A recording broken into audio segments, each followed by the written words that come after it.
आगे भगवान कहते हैं, मामुपेत्य पुनर्जन्म दुःखालयमशाश्वतं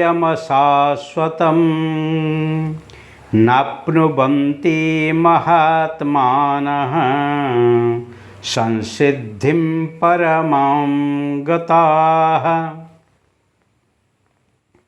माम उपेत्य पुनर्जन्म दुःखालयम अशाश्वतं न अप्नुवन्ति महात्मनः संसिद्धिं परमां गताः। और ओ योगी, परम सिद्धि को प्राप्त हुए महात्मा जन मेरे को प्राप्त होकर दुख के स्थान रूप क्षणभंगुर पुनर्जन्म को नहीं प्राप्त होते हैं। परमात्मा को प्राप्त करने से लाभ किया है। यहाँ गीताचार्य श्री कृष्ण अर्जुन को बताते हैं,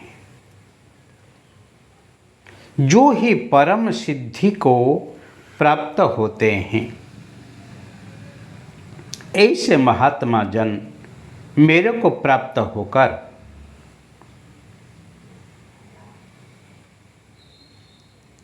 दुखालयम, दुख के आलय, दुख के स्थान रूप अशाश्वतम क्षणभंगुर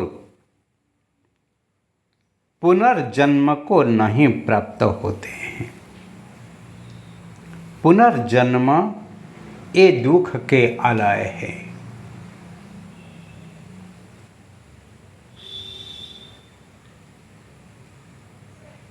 यह संसारे बहु दुस्तारे, कृपया पारे पाही मुरारे। इसी संसार में मैं आया हूँ, कामना वासना प्रेरित होकर आया हूँ, परंतु वो अति दुख पूर्ण है। उसी से मुझे उद्धार करो। ऐसे प्रार्थना जब ही एक जीव करता है, समझ लेना इस संसार क्षणभंगुर है, नाशवंत है और दुख पूर्ण है। हजार दुख को सहन करते करते हम एक सुख की अपेक्षा में रहते हैं,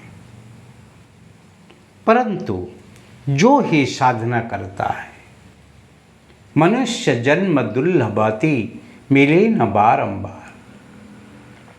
मनुष्य जन्म अति दुर्लभ है, ये बार बार नहीं मिलता है। कितनी पुण्य जन्म लेने के बाद परमात्मा की कृपा के साथ हम मनुष्य जन्म में आते हैं। इसलिए कहा गया है, दुर्लभम मनुष्य जन्मम दुर्लभम हरि कीर्तनम दुर्लभम सहज अवस्था दुर्लभम स्वात्म दर्शनम। वो सब दुर्लभ है, परंतु स्वयं सिद्धि को पाने के लिए, स्वात्म गरिमा को समझने के लिए, स्वाभिमान को ही अनुभव करने के लिए जो ही सिद्धि करता है, जो ही साधना करता है, जो ही परमात्मा को पाने के लिए ही एक ही इच्छा रखता है और वो ही क्षणभंगुर संसार को त्याग करता है। क्षणभंगुर संसार में पुनर्जन्म के लिए फिर आता ही नहीं। कोई भोग वस्तु के पीछे उनका मन रहता ही नहीं। भोग के लिए वो ही रह जाते हैं जो ही पशु है। पशु और मनुष्य में शारीरिक रूप से कोई अंतर नहीं है, परंतु मानसिक रूप में एक विशेषता है। वो विशेषता के लिए ही मनुष्य ही श्रेष्ठ प्राणी है। आहार निद्रा भय मैथुनञ्च समान एतत् पशुभिः नराणां धर्मेण तेषाम् अधिक विशेषः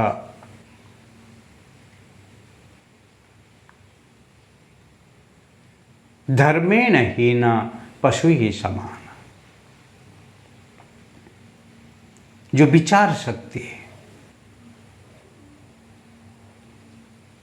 उस किसके पास नहीं है, क्योंकि मन केवल मनुष्य के पास है और मन है इसीलिए हम मनुष्य हैं। मन की शक्ति के ऊपर हमारी जो कीमत अंके जाता है। जिसका मन जितने ही क्षिप्र है, जिनका मन जितने ही पवित्र है, जिनका मन जितने ही ताकतवर हैं, उनकी कीमत इतनी है। और जब ही मन ही ढीला पड़ जाता है, लोग कहते हैं पागल है, लोग कहते हैं जड़ है, लोग कहते हैं स्लो है, लोग कहते हैं बुद्धू है। परंतु जिसके अंदर बुद्धत्व है, जिसके अंदर जागृति है, जिसके अंदर चैतन्य रूप है, जिसके अंदर क्षिप्र बुद्धि है, वही इतनी ही सिद्ध है, इतनी ही दुर्लभ है, इतनी ही परम श्रेष्ठ है। इसीलिए भूख लगे तो खाना, तरस लगे तो पीना, नींद लगे तो सो जाना, बाल बच्चा पैदा करना और आखिर में मर जाना, वही पशु और मनुष्य में कोई भेद नहीं है। परंतु जो रेशनल क्वालिटी है, जो विचार शक्ति है, जो कॉन्साइंस है, जो विवेक है, वो मनुष्य के पास है। अच्छा बुरा विचार करने की शक्ति मनुष्य के पास है। इसीलिए मनुष्य सतत सिद्धि के तरफ जाने के लिए कोशिश करता है और जो सिद्ध हो जाता है वो ही परमात्मा को ही पाके ऐसे महाजन, ऐसे महात्मा, ये महत आत्मा जिसकी आत्मा सूक्ष्म नहीं है, क्षुद्र नहीं है, स्वार्थ नहीं है, परार्थ को जो ही स्वीकार किया है,